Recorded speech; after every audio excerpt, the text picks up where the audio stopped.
So let me tell you about Resident Evil.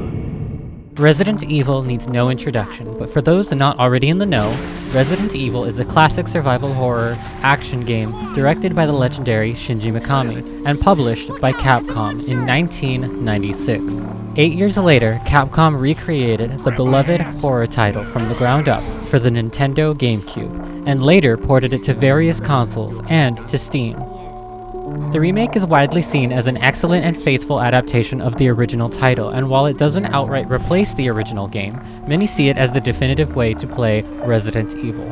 As a result, this video will primarily follow the story of the 2002 Resident Evil remake, or REmake, as many like to call it. You mean my campaign? No way, she definitely means mine. Yeah. Don't worry, Chris. You'll get your spotlight. Eventually. Damn! Capcom has stated that the events of both the remakes of each title and the original game itself are canon, as well as all of the campaigns. This timeline is referred to as the Prime Universe. I interpret this as there being no one-way events in this franchise happen. Think about it like Jill exploring the clock tower both happened and didn't happen simultaneously. More on that later. With context out of the way, let us all enter the survival horror.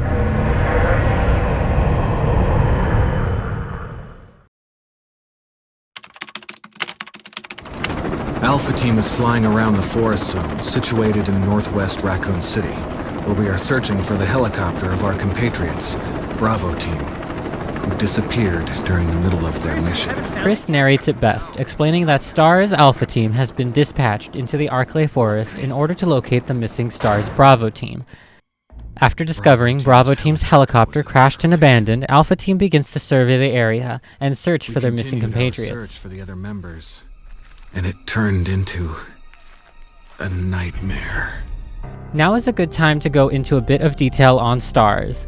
STARS is the abbreviation for Special Tactics and Rescue Service, acting as an elite special forces division under the jurisdiction of the Raccoon City Police Department. The group was privately funded and able to work independently from the police department, and primarily employed ex-military personnel and academic experts. Thank you, Resident Evil Fandom Wiki, for summarizing that perfectly.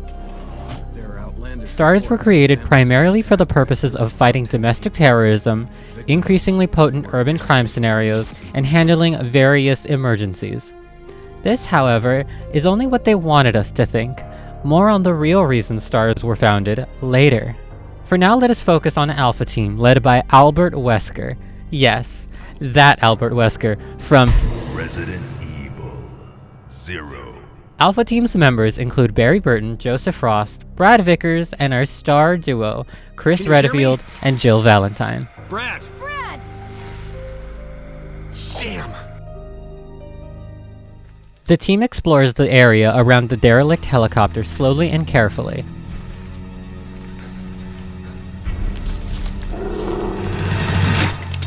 Joseph Frost lets his guard down in the quiet, misty forest, believing them to be alone. A mistake he unfortunately won't have a chance to make again.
Chris, this way!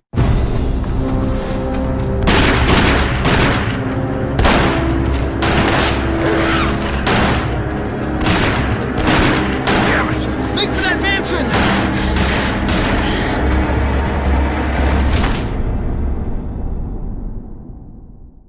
Upon entering the Spencer mansion, Jill, Barry, and Wesker find that Chris has disappeared. Chris? Alternatively, Chris, Jill, and Wesker everyone all right? will find that Barry is missing.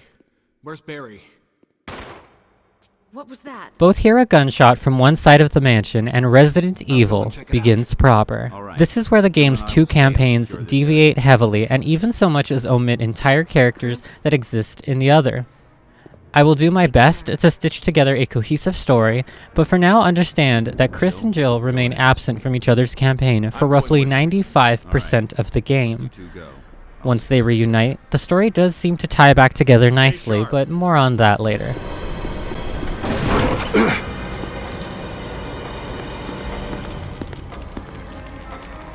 Blood. Investigating the gunshot leads Jill and Barry to a pool of blood. Jill and Chris continue into the adjacent hallway and find the body of Kenneth of STAR's Bravo team.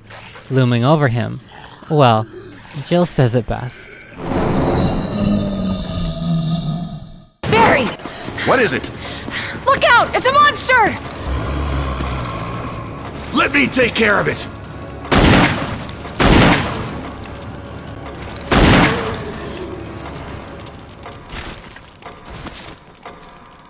What the hell is this thing? I found Kenneth killed by this thing. Let's report this to Wesker. The two return to the main hall to report back to Wesker and find the hall deserted. Jill and Barry split up, and Chris begins to search for answers. Door on the other side.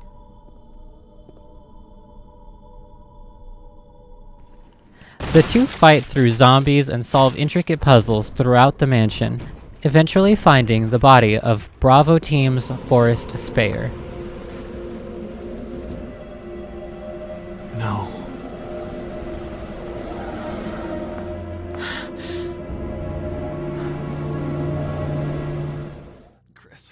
Chris then runs into Richard Eichen and Rebecca Chambers of Bravo Team. Yes, Rebecca Chambers from Resident Evil 0. Jill doesn't run into Rebecca, but does find Richard. Richard tells her that he's been poisoned by an unorthodox snake. And it had to be poisonous. He needs serum. I left it in another room. Hold on. I'll be back. You're gonna make it. Thanks. They race across the mansion to acquire an anti-venom and manage to save Richard just in time. Hope this is what you wanted. Thank you. Here, Richard. I'm gonna give you a shot. Hang in there. Take care of yourself, Rebecca.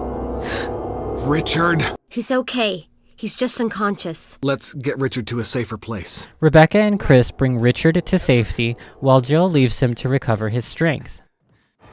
The two investigate the snake Richard was talking about and find themselves face to face with Yawn, a mutated snake, likely the result of Umbrella's experimentation of the T-virus on snakes.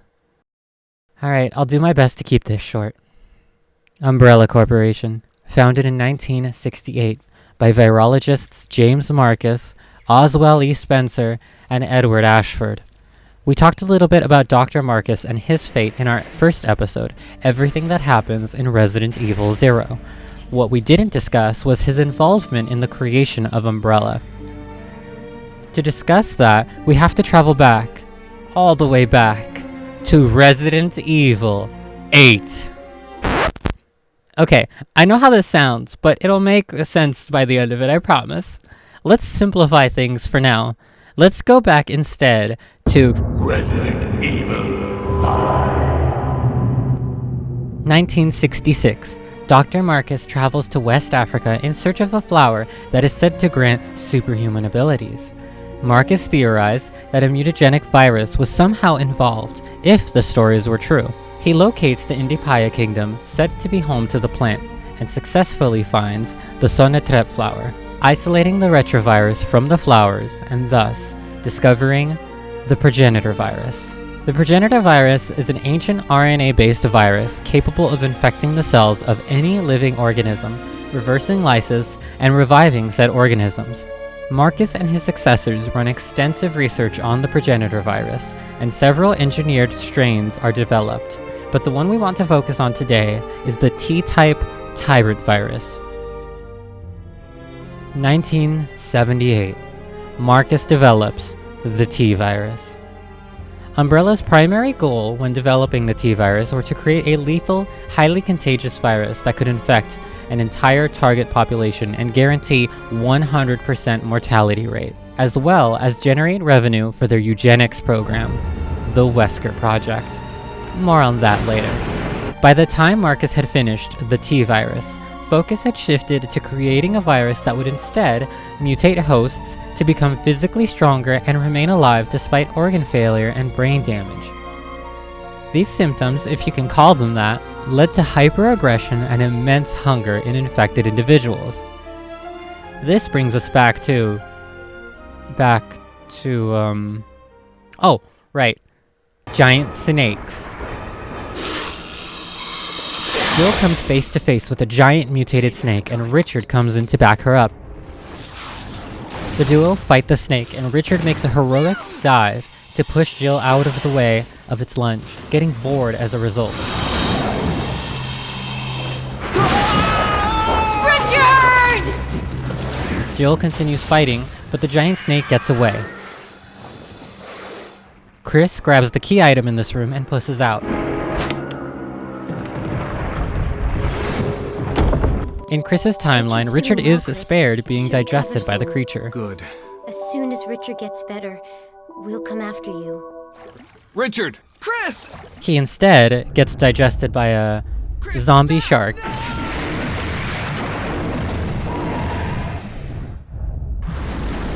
Well, I guess you could say those zombies got a nutrient-rich meal. Really, man? A pun? What?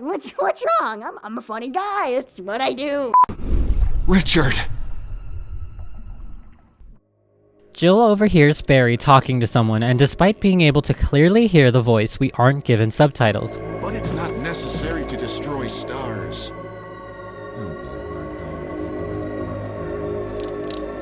What about my family? She confronts him, and he deflects. Barry, I heard someone talking. Oh, you heard. Talking to myself is becoming a bad habit. Talking to yourself? You alright? I guess this creepy mansion has gotten to my nerves. Don't worry. I'm just going to get some fresh air. If I'm lucky, I'll get to waste some monsters along the way. They then have a run-in with Plant 42, yet another one of Umbrella's experiments. What the hell is this thing?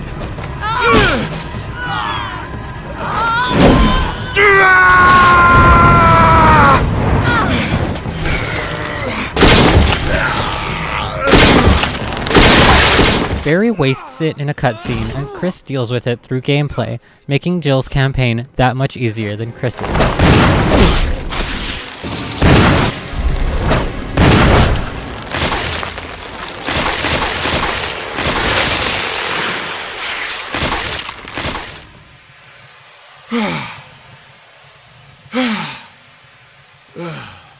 I thought it was finished. Yeah.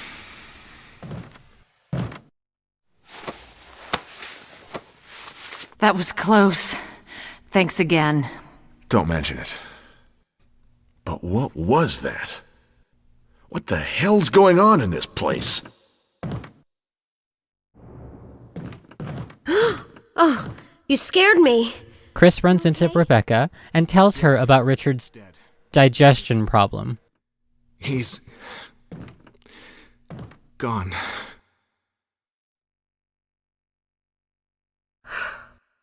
It's my fault. I should have watched out for him. I found a pharmaceutical room. I think I can come up with something useful. I'll be there. I'm glad you're still okay.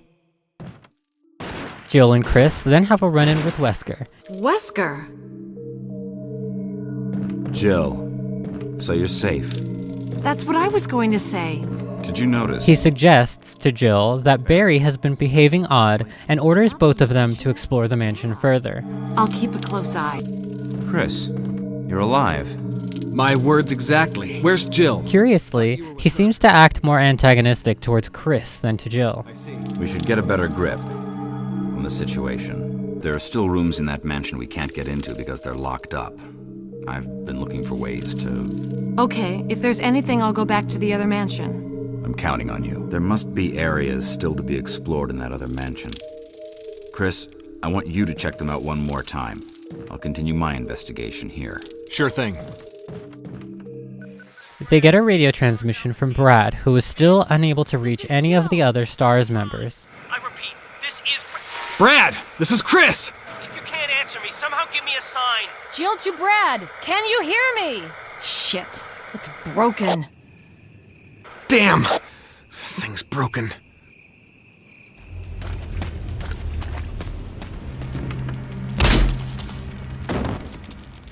Chris and Jill explore a dilapidated cabin in the forest just outside the mansion and get whacked upside the head by Lisa Trevor, the daughter of George Trevor, the Spencer Mansion's lead architect.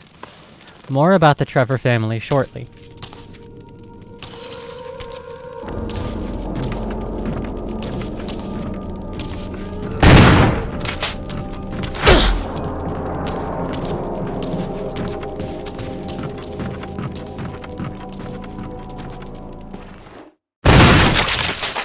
The two manage to make it back to the mansion, mostly unscathed, and continue exploring through the mansion. Chris saves Rebecca from a hunter that was apparently too much for her to handle.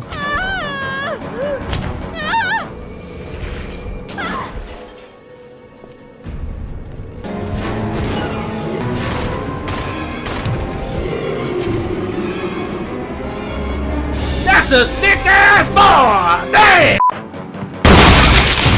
Rebecca, Chris! you okay? I didn't mean to get you worried. We can't stay here any longer. We have to get to the others and find a way out of here. You with me? Yes. Then I'll go ahead. Until then, Rebecca, you're on your own. Stay cool and use your better judgment. Got it? I can handle myself. Good luck. The two then have another run-in with a giant snake BOW, but there's no chance to puss out this time.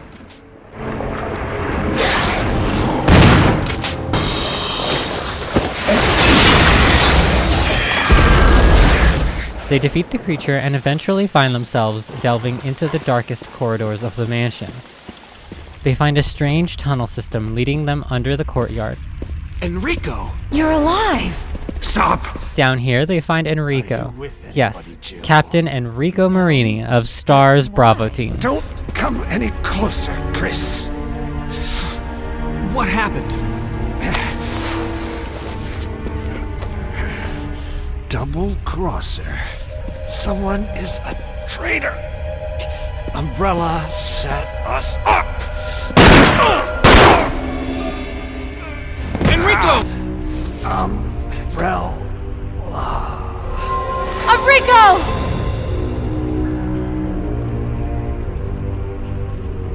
Traitor? Who? Double crosser. Interestingly, he seems to assume Chris is the traitor, but immediately trusts Jill.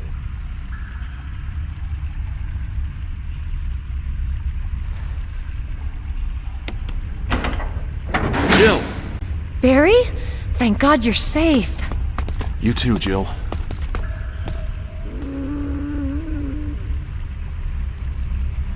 What the hell is that sound? I'll stay here. Jill then meets with Barry, who once again tells her to scope things out while he hangs back and investigates. Chris and Jill get jump scared by your mom, and Barry leaves Jill to deal with the situation herself. Barry! They dodge Lisa and make their way out of the cave system, stumbling upon what the creature was using as a bedroom. It's discovered through documents found in the game that the Trevor family was kidnapped, so that the mansion and its secrets could be kept under wraps. George Trevor escaped captivity and met his end in an unfinished tunnel system within the mansion. His wife and daughter left to Umbrella's mercy and subject to their experiments. Jessica Trevor, George's wife, didn't take to the progenitor virus and was disposed of. Lisa's case was deemed a successful fusion, and she was left alive for further study and experimentation. Chris and Jill eventually arrive at a tomb, Jill runs into Barry and confronts him, but they're interrupted by Lisa. Jill, you're alive. I was worried, because I thought you were... Start talking. Calm down, I didn't want to do it. Believe me, I can explain. Don't lie to me!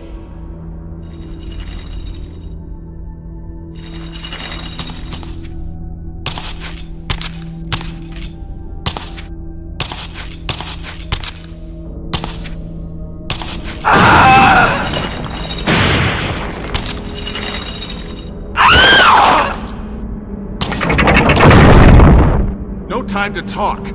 Jill, hand me my gun! Thanks, Jill. You're a bit of a mess-up. Chris finds Wesker already in combat with Lisa. Chris and Jill get the tomb open, which is discovered to be Jessica's. Lisa takes her mother's skull from the coffin and vanishes into the misty caverns below.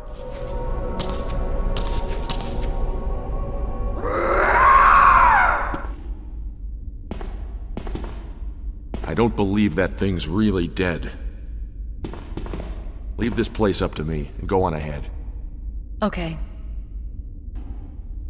I'll investigate this area a little further. Chris and Jill move on ahead and discover the secret entrance into the Umbrella Laboratory hidden beneath the Spencer Mansion. They fight off more undead and squash a few bugs before eventually and finally running into each other. Jill? Chris! You're alive! Of course I'm alive. Chris? Jill! If you think this is confusing, just remember, both of these campaigns are canon. Jill, there's something big going down, and I don't think we're part of the equation. I have to get you out of here. With no way of freeing each other, they press on, hoping to find some way to rescue one another. Okay. Chris! Rebecca finally catches up with Chris, and Barry catches up to Jill. You could have at least waited up for me, you know? I finally caught up. They enter the incubation lab and once again have a run-in with Wesker! Wesker, who finally gives us some answers. Thank you, Barry. Well, what do you know? Chris, you make me proud. But of course you are one of my men. Thanks. Oh, don't blame Barry for everything. I hear that his better half and 2 lovely daughters will be in danger if he doesn't do everything I tell him to. Wesker, you're pathetic. Since when, Wesker? I'm afraid I don't know what you're talking about. Since when have they been slipping you a paycheck? I think you're a bit confused. I've always been with Umbrella. Why eliminate stars? Believe it or not, that's Umbrella's intention. And stars were Umbrella's. No, rather, my little piggies. But I think you misunderstand me. The things you mention are nothing. I'll burn all of them along with this entire laboratory. The Tyrant virus leaked, polluting this whole place, and unfortunately, I had to give up my lovely members of Stars. Barry, go up on the ground and wait there. Barry. You gotta love Barry. You killed them with your own dirty hands! You son of a bitch! You bastard. Oh! No. Oh yes, dear. Just like this. Becca! Don't move! You... I don't think you want to die just yet. Though both you and Barry seem to think I was following Umbrella's orders. What? What are you planning? I guess it's time for show and tell.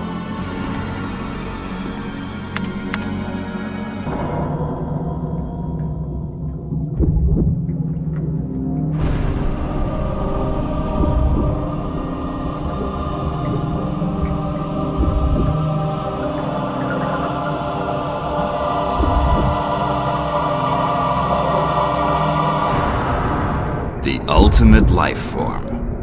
Tyrant.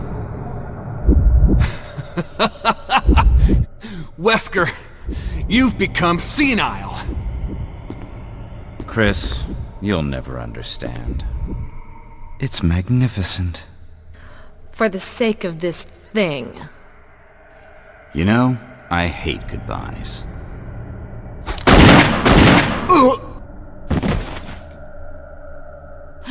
Barry!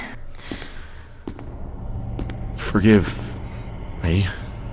No, you're not to blame. It's Umbrella and Wesker. Even if it meant my family, I couldn't bear turning my back on my friends again. Shit!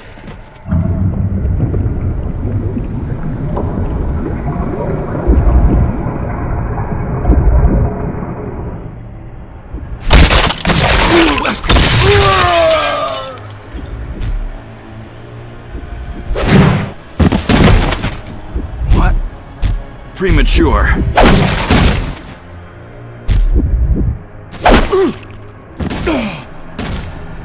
No, Barry!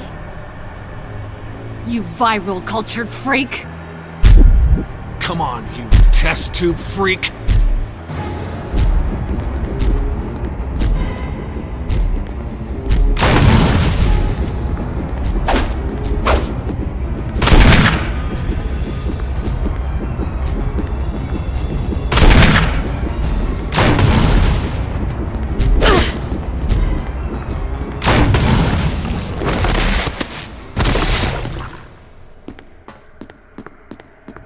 Barry!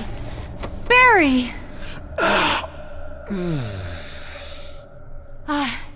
You're okay. Jill, sorry. That was careless of me. First, let's just get out of here.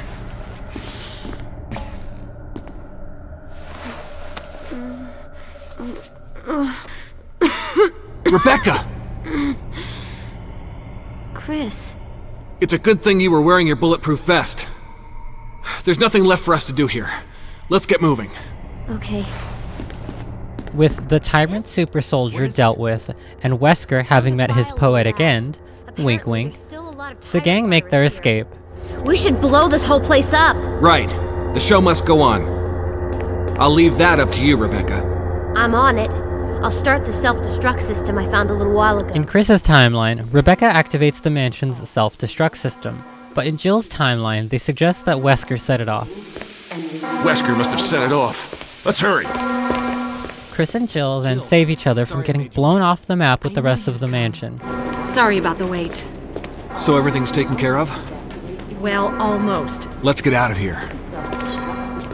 The gang make their way up to the helipad and hear one more broadcast from Brad. If there's anyone alive, give me a sign. I repeat, this is your last chance. 3 minutes to detonation. The self-destruct system's activated. Good work! Brad's up in the helicopter!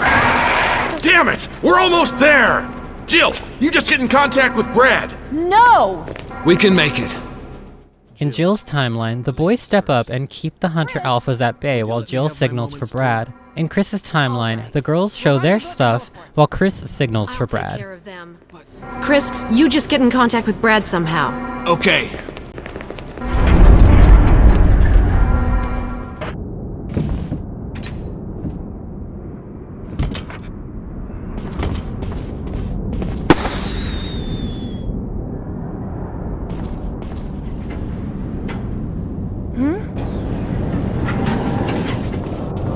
Chris!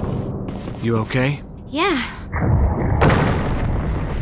Before he can land, however, the gang are jumped by Captain America's premature sibling.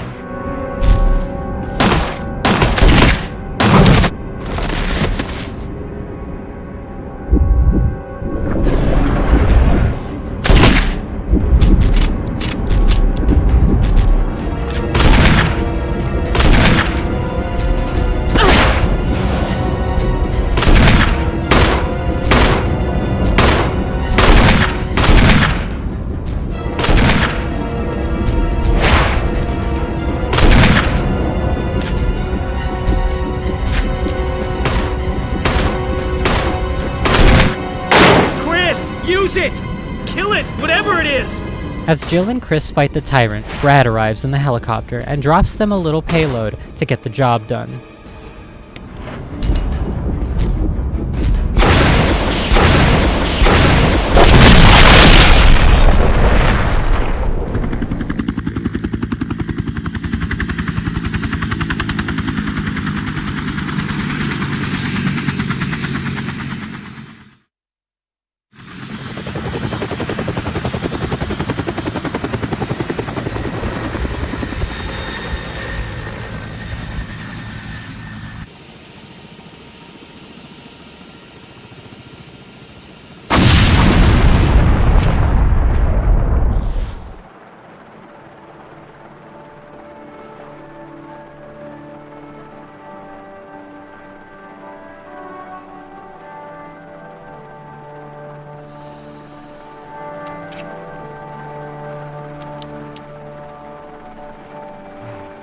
The Spencer mansion goes up with pyrotechnics and the gang fly off into the sunrise to see another day, marking the end of Resident Evil.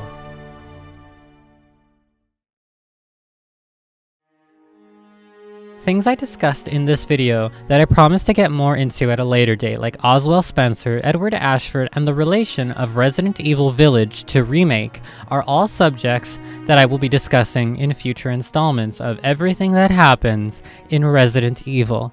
If I followed up a point with, and I quote, "more on that later," and I did not touch upon it again in this video, you can be sure I'll touch on it in a future installment, so be sure to subscribe and hit that bell icon to be notified when my next video releases. If you feel I left out any important details from this video, please don't hesitate to leave a comment. I encourage constructive criticism and further discussion of the series, as there is so much that happens in this franchise, spanning dozens and dozens of games. I couldn't possibly cover every little detail on my own. However, I'll strive to cover as much as possible. Thank you so much for watching to this point in the video. I'm Chloe Cruz, and as always, I love ya, and I'll see you in the next one.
For a brief moment, I felt the pain of coming death.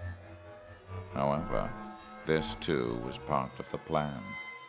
Nobody was aware of it, but I had been reborn.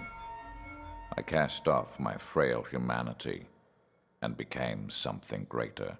I will never forget the cold, dark fingers of death reaching out for me. However, even that death was a necessary component of the big picture. The virus that Birkin had created brought me back from the brink of annihilation. When I awoke, hatred became my master. I found the tyrant that killed me was dead, and the facility was just moments away from self-destruction. I did not have time to enjoy my newfound life. I had something I needed to do.